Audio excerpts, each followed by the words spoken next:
Sa nalalapit na Mother's Day, panahon na para bigyan ng munting pasasalamat ang ating mga ilaw ng tahanan.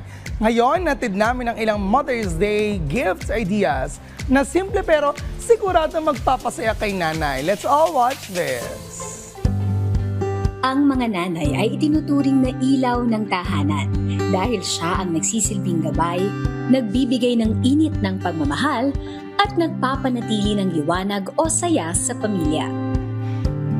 Kaya naman ngayong nalalapit na Mother's Day, panahon na para ipakita sa ating mga ina kung gaano natin sila kamahal.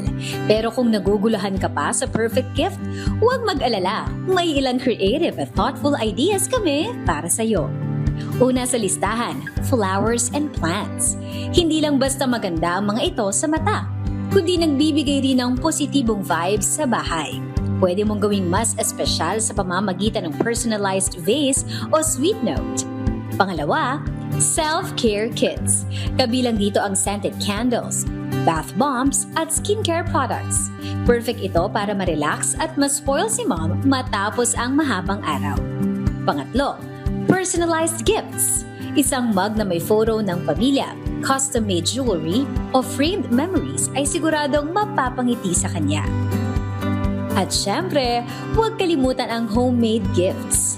Kahit simpleng card, baked goodies, o isang DIY craft, may espesyal na dating ito dahil galing sa puso mo.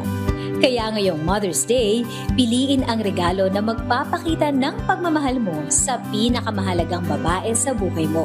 Dahil sa huli, ang pinakaimportanteng regalo ay ang oras at pagmamahal na ibinibigay mo.